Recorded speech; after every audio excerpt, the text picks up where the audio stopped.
Hello Bangladesh, দেখতেছেন আমেরিকার গাড়িগুলাতে কিভাবে ইরান হামলা চালাইছে। এই ভিডিওটা দেখেন, আমাদের শেখ হাসিনা আবার এই ভিডিওটা দেখেন।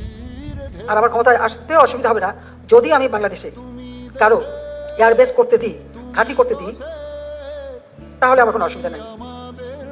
কোন এক সাদা চামড়ারই প্রস্তাব, ইস্তিমার মতো বাংলাদেশেরও একটা অংশ নিয়ে, তারপরে চিটাগাং, মিয়ানমার, এখানে একটা খ্রিস্টান স্টেট বানাবে, বে অফ বেঙ্গলে একটা ঘাঁটি করবে, এই জায়গাটার উপরে অনেকেরই নজর।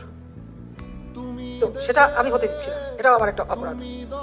এখানে মানে এয়ারবেস করে কার উপর হামলা করবে যদি একটা দেশকে দেখানো হয়, কিন্তু সেটা তো না, আমি তো জানি আর কোথায় যাবে। যে কারণে আমাদের কিছু সমস্যার সম্মুখীন করতে হচ্ছে হবে, আমি জানি, কিন্তু আমি ওটা আমি এটা পাত্তা নিই না। সেটা আমি একই জবাব দিচ্ছি, যে আমি জবাব দিচ্ছি স্পষ্ট, যে আমি বঙ্গবন্ধু শেখ মুজিবের মেয়ে। আমরা যুদ্ধ করে বিজয় অর্জন করে দেশ স্বাধীন করেছি। দেশের অংশ ভাড়া দিয়ে বা কারো হাতে তুলে দিয়ে আমি ক্ষমতা যেতে চাই না, আমার ক্ষমতা দরকার নেই। যদি জনগণ চায় ক্ষমতা করে আসবো না। হ্যাঁ, দেখছেন ভিডিওটা, এখন বুঝতে পারতেছেন কেন শেখ হাসিনা এই গাঠি বানানোর জন্য দেয় নাই, সেন্ট মার্টিন কেন আমেরিকার কাছে দেয় নাই।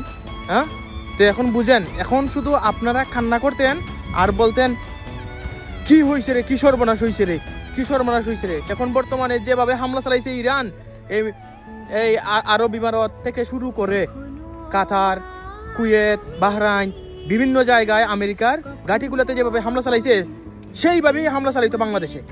যদি বাংলাদেশে হামলা চালাইতো, যদি গাড়ি থাকতো আর যদি বাংলাদেশে হামলা চালাইতো, তাহলে এখন অবস্থা কি হইতো, বাঙালিদের অবস্থা কি হইতো। তো আমাদের শেখ হাসিনা এর জন্যই তিনি জননেত্রী, ঠিক আছে।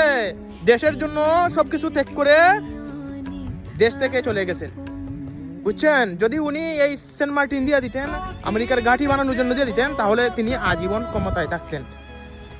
যখন পাকিস্তানের সাথে যুদ্ধ হয় বাংলাদেশের, তখন আমেরিকা বলছিল যে স্বাধীনতা এনে দিব, সেন্ট মার্টিন আমাকে দিয়ে দাও। তখন কিন্তু বঙ্গবন্ধু দেয় নাই, আর রক্ত কথা বলে। আর এখন বর্তমানে শেখ হাসিনাও দেয় নাই, না দিয়ে কি করছে, নিজে ত্যাগ হয়ে গেছে, কিন্তু দেশের মানুষকে বাঁচিয়ে দিয়েছে। হ্যাঁ, এটাই আমাদের শেখ হাসিনা। জয় বাংলা, জয় বঙ্গবন্ধু, জয় তো শেখ হাসিনা।